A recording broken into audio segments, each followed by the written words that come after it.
Hello, I'm Brian, and welcome to one of my life lessons where you get to learn from somebody else's mistakes. I'm hoping that you can help me pinpoint some of my flaws from a recent TED Talk edition. I've narrowed it down to a few core mistakes that I'll share with you at the end. Before starting, I should mention that I was one of the top 3 candidates out of roughly 100. The application, among other details, included my YouTube channel video for Dawn of Intelligence. This is a 7-minute audition, which would have been inflated to 15 with the help of their coaches. Okay, so here it goes. Yeah, I know. Okay, so truth by default is a game changer for humanity. I'm dressed my best to start the greatest discussion of all time.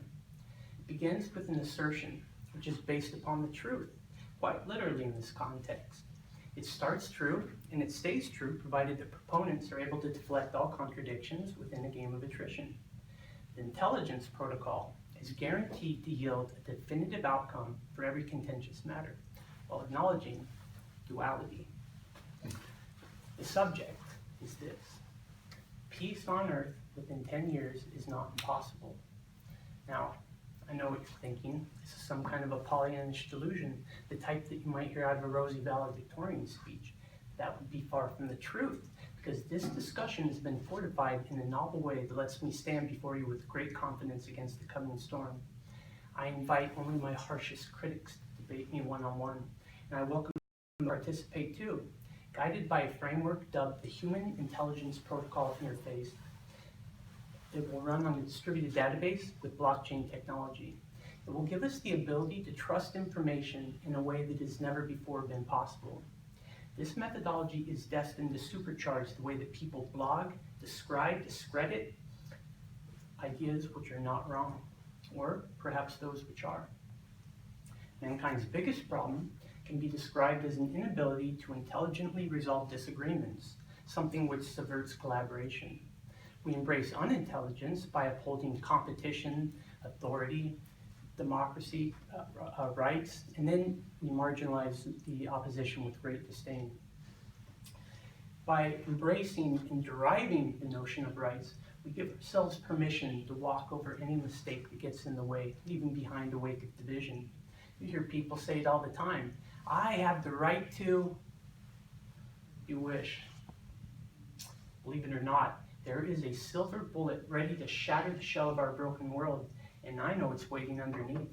A bill of wrongs, a place that approaches flawless, mistakeless, in whatever context you might harbor. Heaven is on earth, and so is our counterpart, and it's our choice where the collective resides. No more war, poverty, prisons, justice, defeat. Super AI is nearly ready to liberate us from the mundane and support an everlasting victory for humanity, using contradiction avoidance, not centralized objectives. Open source. It emerged out of nowhere alongside of the internet, and it is here to replace capitalism, communism, and despair, using plentifulism, without paychecks, tax, tithing, or debt. When everybody has what they need under a paradigm of mistake avoidance and unfettered liberty, the world becomes a very safe place to raise your great-great-great-great-grandchildren in.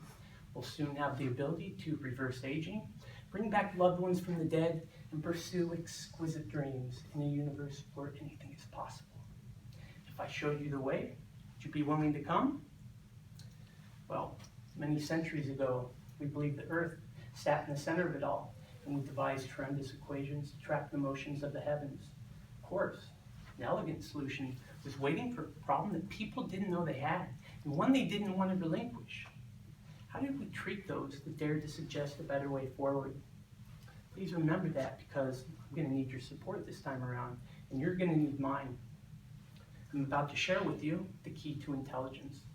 In one single word, it can best be described as inversion, a concept which has greatly helped shape our modern world, yet we're still ignorant over its nature, and a peculiar error, or an opportunity, that lives within the origins of all concepts imaginable.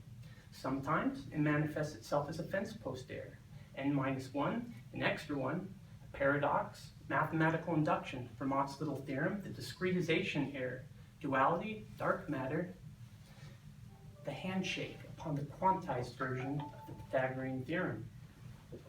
A mind-blowing portal has been opened. I'm extremely well prepared today to defend a list of incredible and absurd ideas using a powerful language technique supported by just such an immersion. All intelligent discussions, dialogues, they begin with a single positive polarity, a belief, an objective idea, assertion, epiphany that begins in the state of true by default, directly analogous to the missing capstone on our Great Pyramid.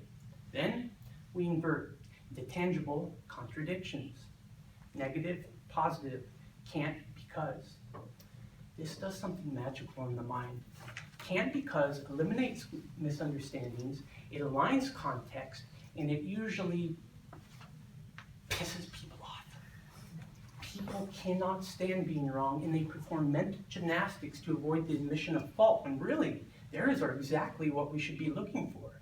We learn from our mistakes, so we should teach, program, and collaborate with them too.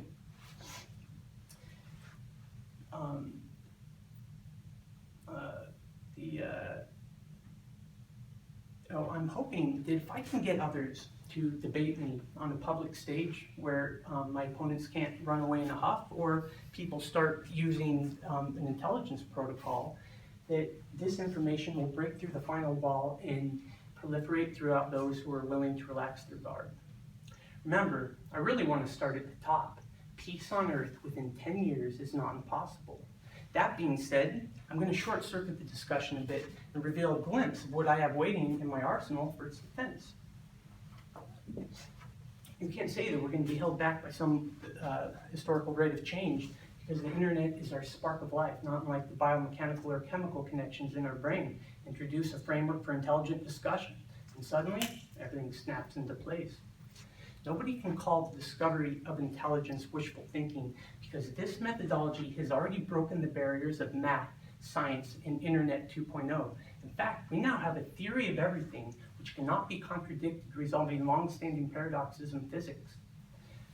You can't say that mankind has to face this metamorphosis alone, because the key to intelligence was used to unlock a door leading to its artificial counterpart. We're now on the brink of super AI. Imagine a small universal code base which learns through human interaction alone, becomes increasingly intelligent as a consequence of time. Overpopulation and limited resources are no concern for where we're headed, because the more brain cells there are, the better it is for the host. And I have some surprising ideas that will support unbounded growth on a healthy green planet and beyond.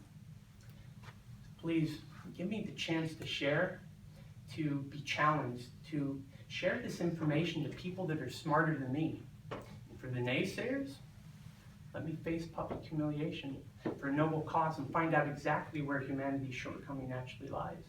Just don't forget to say what's wrong and why before giving an opportunity to respond, because then you'll be intelligent.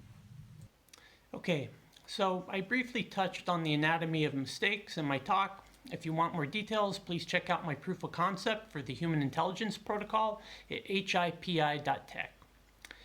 Here are 3 mistakes observing dual polarity, and I can't find a mistake with any of them. Number 1, you can't forget to be funny or provide information that the audience relates to, because the people attending these events expect to leave with smiles and or something that can be used to immediately improve their lives. Number 2, can't expect to be chosen for a TED Talk if the information could be considered controversial, because there's an expectation from the audience that the material presented from the speakers has been vetted by a trustworthy panel. Number 3, the content shouldn't deviate heavily between an audition and the initial application you filed, because it gives a signal that you're unpredictable. Please let me know what's on your brain, either side, or both is better. Beyond any mistakes that you might identify, I'd love any suggestions for taking the information to the next step. It's clearly controversial, which is why I need to find others who are willing to debate and discuss the ideas with me outside of a coffee shop. Finally, I'd like to sincerely thank you for taking the time to hear what I have to say.